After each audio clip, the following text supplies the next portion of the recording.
Okay, well, we're about 10 minutes into the agenda. We're waiting for some people to come, but the thought here is that we get started.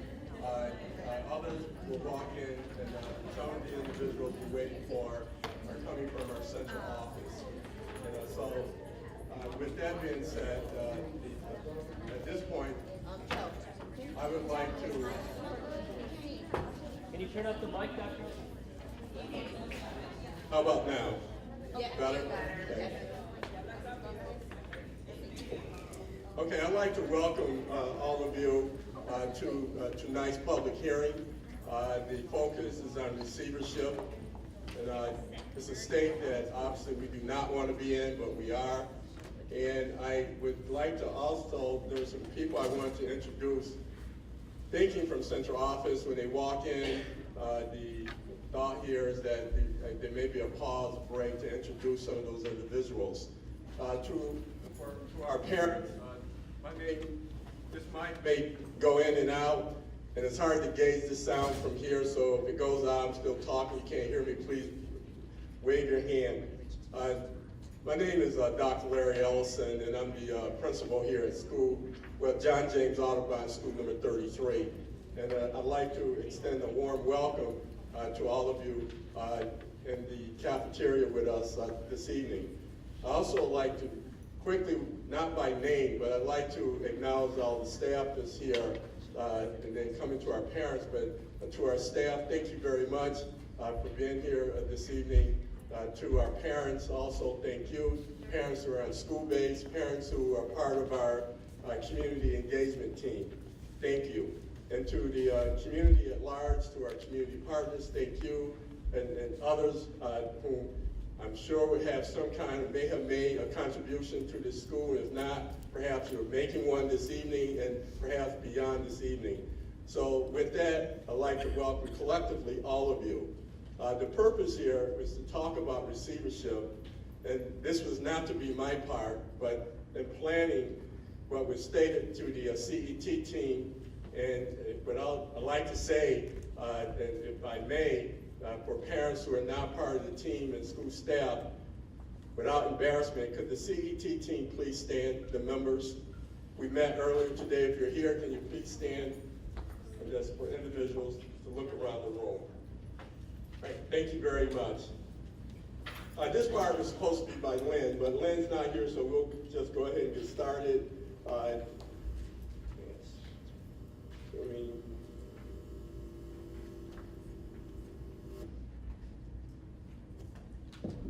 Again, receivership. Again, this is the public hearing, and the primary purpose here tonight is to talk about receivership and the purpose of the public hearing and what is receivership.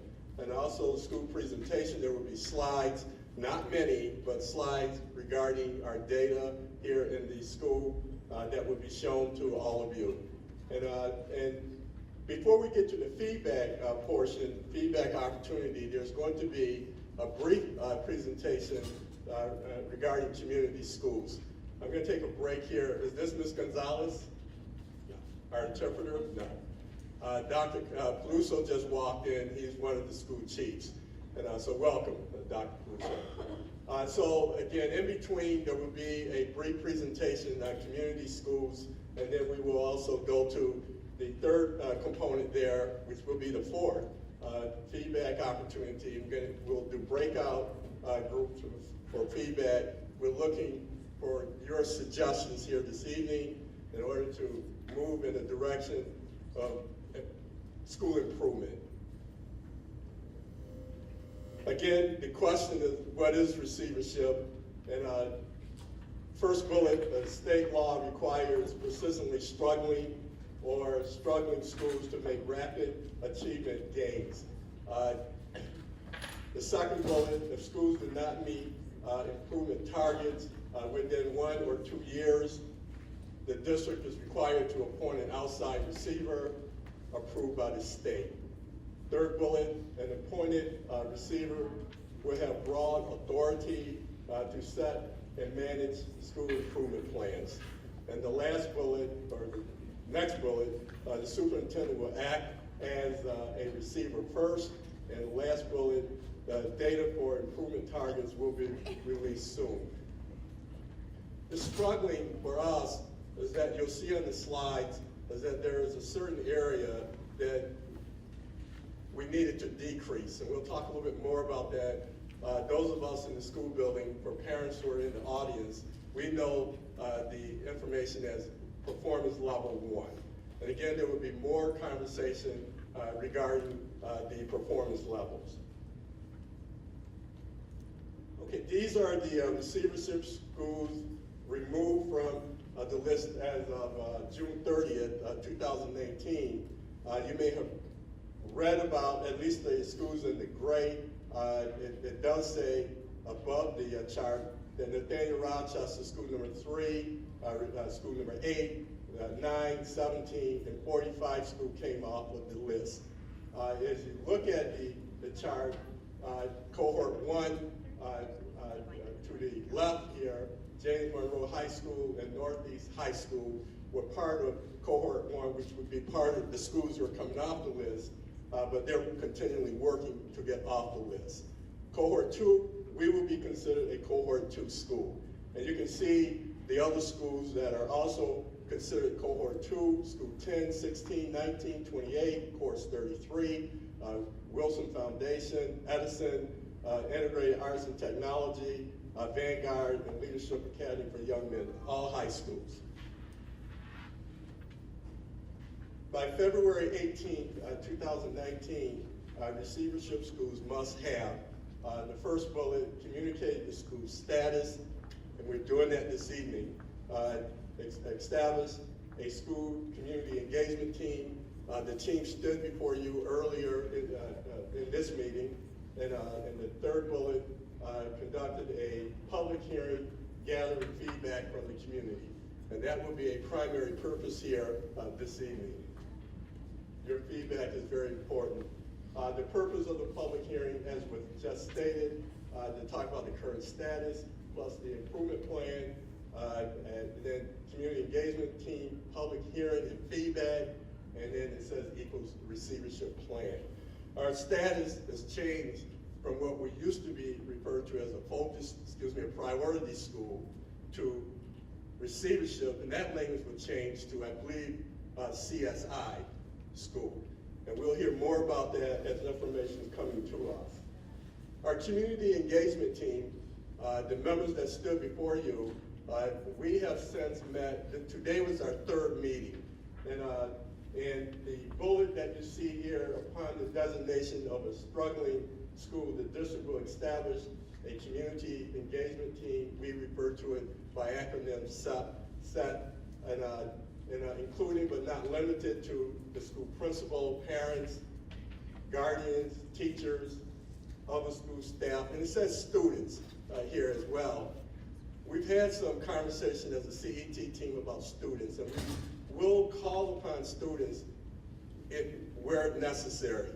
Primarily, students refer to the high school level, but we have a student council here, and therefore we may call upon them from time to time to join our meetings.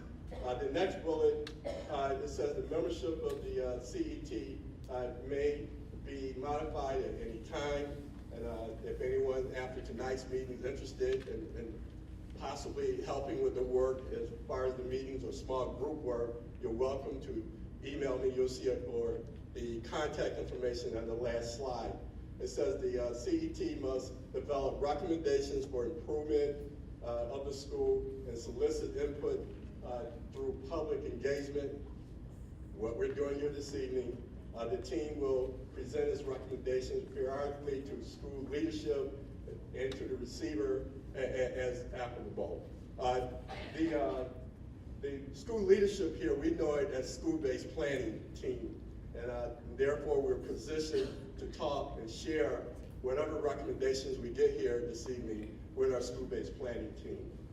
The team members, you can see, is a large team, and there still may be more people joining, but the thought here, a large team, and the goal here is to put everybody to work as it relates to the tenant areas that we'll talk about here this evening. I won't go through all the names Most of the individuals are here this evening. They stood up earlier in this meeting. As far as our data, attendance in this case in school climate, it's probably going to be hard to read these slides in the back of the room, maybe even up here in the front. The attendance summary, just a notation, the average rate of attendance, you can see in this current year, that, okay. Ms. Gonzalez, yes, in that corner there, Ms. Gonzalez is our translator, interpreter. And Ms. Barrett, I don't see you, but thank you. Oh, there you are. All right. And Ms. Lewinsky, I thought I saw walk in as well. Ms. Lewinsky can also help us with these needs, this need. So the attendance, as stated here, this is where we are currently, and as you can see, it's been an increase from the previous school year. And ideally, we want the aggressive goal is 100% of our students coming to school. And so parents, we understand that students may get ill and for whatever other reason, doctor's appointments, that there may be an interruption to the education of your children. But we are strongly encourage you to get them to school, pass the message on, because 80, dipping below 90%, there's a tremendous need to improve in this area. This is attendance day to day. This down here is my understanding at this point is the chronic students at risk, students chronic absenteeism, students who have severe chronic absenteeism, and students who have not shown up here would be these charts here, the graph on this particular slide. And we're looking for the students over here. I think that's 6 students we haven't found yet, but we're assuming they're enrolled somewhere in a school in the United States. And so we continue that search. These students, and Mary Peoples is here from, and maybe Donna also should be here from the attendance team. Today we talk about exactly how do you define this? And I didn't bring the numbers for me, but the thinking here, if I remember, I'm going to say 3 to 5 absences will be considered at risk. 6 to 10 may be, I'm going to probably misquote, maybe in the range of chronic absence, severe chronic absence. I'm getting this wrong. There are 3 numbers. The severe chronic absence would be over 20 in this graph here. The next group down would be between, I'm going to say 11 and 19 for severe, and then below that, 0 to 10. So, and if I don't have that right, I certainly can get it. We've talked about this today, but it's a serious problem in terms of the number of students that for whatever reasons, are not coming to school. So ideally, hopefully we can improve upon that. Lots going on with our attendance team and outreach to parents and hopes of getting their children to school.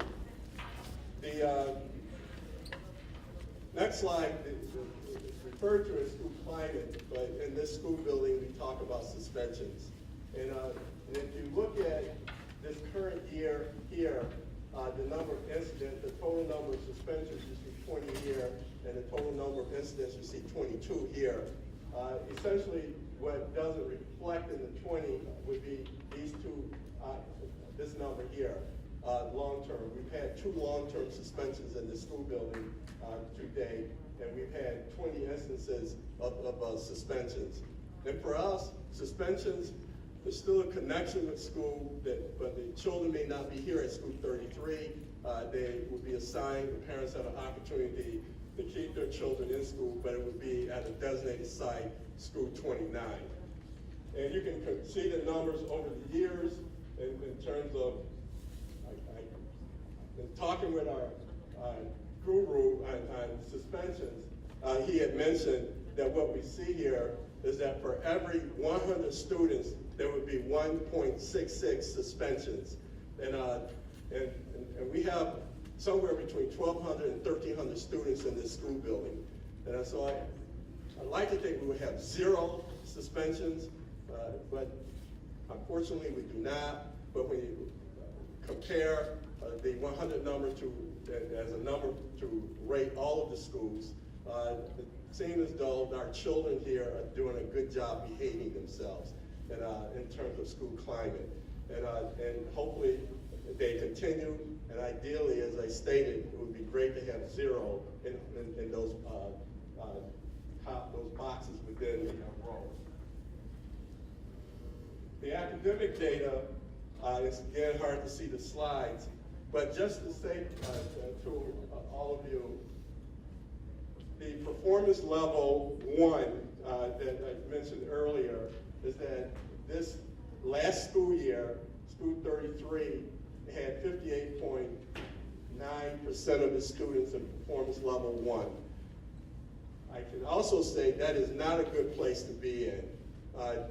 There's a formula used by the state that calculates what is called performance index, and we get no credit for the students in level 1.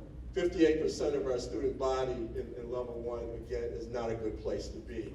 But I will say, when you look at 2016-17, you can see the number of students in level 1, I'll read it to you for those of you in back, it's 73.8. So 2 years ago, we were here, but we wanted to decrease that number. This past school year, we did just that. We did decrease the percent of students in level 1. And we're looking to continually decrease the students in level 1. The aggressive goal is to have 0% of our students in level 1. And if that's not happening, we have a 1-digit percent of students in level 1. But ideally, all of them will be levels 2 and above. And the graph here, this is a 3-year set of data for you. And essentially, we're working a lot getting a handle on the current. This graph here shows basically the same thing. The performance level 1, and it shows levels 2, 3, and 4s. And this is this current school year, this was last school year of data by grades, and the column here. And some of the conversation that's playing itself out, teachers by grades, they're looking at this. By school, we were 58.9% of our students that stated in performance level 1. Last year, that's 2 years ago, the number of students in performance level 1 was 73.8. So we've dropped. And again, the trajectory for this, we would like to see, not this here, we would like to see it going down, and that's what happened here. And hopefully at the end of, students will be tested soon. Hopefully the trajectory continually is going down. The academic data, similar. This past school year, 2 years ago, the number of students in performance level 1 was 69.3. The year before that, I'm looking at performance level, it says 66.7. And so the thought here for math, although I can say levels 3s and 4s, and that's what we want all of our students to be at, it would be deemed proficient increase for us. And I do not have this slide to show you, but the thought here is that we don't want the level 1s increasing. This slide shows a similar graph. Performance level 1, you can see the other levels also, and you can see grade levels here in terms of how students did by grades. But this here, the total number of students, and I should have said, students who take the exams, it would be students in grades 3, 4, 5, and 6. And So the performance level here, which is 69.3 for last school year compared to the year before, 66, that's an increase of level 1, and that's, again, not a good place to be. And we want to decrease that.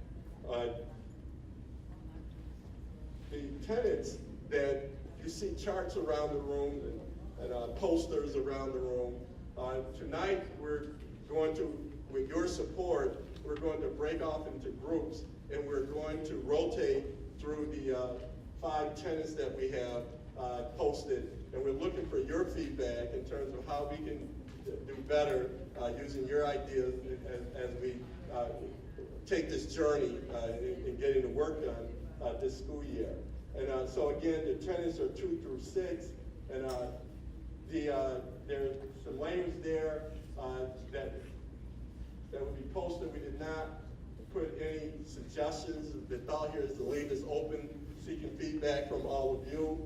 And the same thing, tenant 3, tenant 4 will be the same format, tenant 5 the same format, tenant 6 the same format. I'm not reading the titles of the tenants, and perhaps maybe I should. We're going to come back to another slide, and I will read the titles quickly.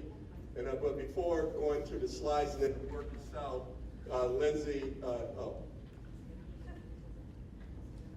I'm not going to get it right. Feigenbaum, say hi. Feigenbaum. We're going to get it right eventually. All right, Lindsay. Thanks, Dr. Ellison. And she's our site coordinator. Yes. So, as he said, my name is Lindsay Feigenbaum. I'm your new 33 School Community School Site Coordinator. So the community school strategy is one that's used all over the nation in both schools that are high performing and low performing. And it's a way to really organize the resources of the surrounding community around student success. And so School 33 actually already had the supports in place to become a community school and to embrace the community school strategy before going into receivership. But now that we are in receivership, the community school strategy is going to be a great support because it's been proven to increase family and community engagement, to improve student test scores, and to really establish the school as a hub for the community to support the entire community around the school. So, as a main overview, the community school strategy is characterized by engaging the students, the families, the parents, the teachers and staff, the neighborhood residents, to identify the strengths and the needed supports within the school building, and then build partnerships to help bridge those gaps. So really a lot of this work tends to focus around supporting parent, family, and community engagement, after-school programming, early childhood education, health and mental health services, social services, youth development, but really as a whole, community schools become whatever collective vision we set for it. So as a site coordinator, I'm here to help support that work and to implement this strategy with all of you guys. And there will be more information sessions that I'll be holding in the coming weeks. The next one is February 11th at 5 p.m. as part of the PTA's meeting. It'll be held in the staff lounge, which I think is room A100. So I look forward to seeing you guys there. Thank you, Lindsay. Lynn walked in. Lynn, I mentioned your name earlier. This is Lynn Harthorne here. And I'd also like to acknowledge LaShonda Leslie Smith. And I think Janielle, okay, Crocker is connected as well. I started naming people. So I certainly Joe, Loretta, is she here? I'm not sure she's here. Is she here somewhere? And I always get Joe's last name wrong as well, but Vice President of PTA, Joe Berry, Loretta Cross. And so again, Lindsay, thank you. The work itself, I mentioned the tenants. Tenant 2 is framed around school leadership practices and decisions. 3, curriculum development and support. 4, teacher practices and decisions. 5, student social and emotional developmental health. And 6, family and community engagement. And again, the charts are around the room. We're looking for you to divide into groups and rotate to the charts, and we're looking for your feedback. With that being said, are there any questions in terms of what we're seeking to do?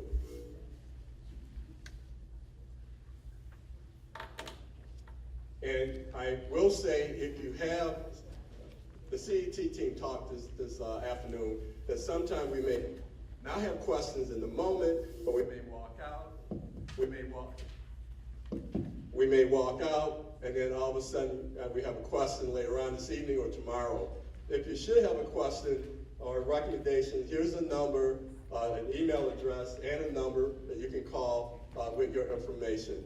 And we're looking for your feedback. This is very serious business, serious work on behalf of as we work with your children. So with that being said, where is Ms. Cooper? Right here. Our timer. I don't know if you did. We talked about how the groups would be divided. So you have, I see two, well, I don't know what you're saying. I was saying the food, I don't know if you want to. I thought everyone hit. Okay, did I? Oh, well, the goal was to get food as you're coming in. Well, the pizza's here, and if you don't mind, Ms. Nagar, before we divide the thought of food, yes. I was just going to suggest, so if people want to get their pizza and then pick a station to start at, and then once we kind of see each part, the groups are ready to go, then we could start the timer at that point. Okay, then you hear that? As far as getting the pizza and then move right to one of the stations, and then we'll rotate as a group. All right.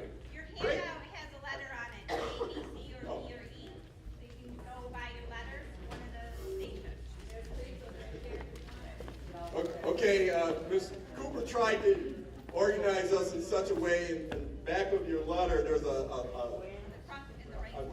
front right corner and a direction to a chart. So if you could divide A, B, C, or D, or E. A, B, C, D, or E.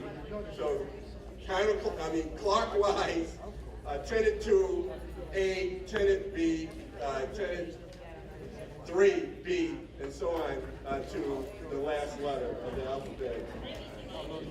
A, B, C, D, and E, meaning that being the last letter. Okay.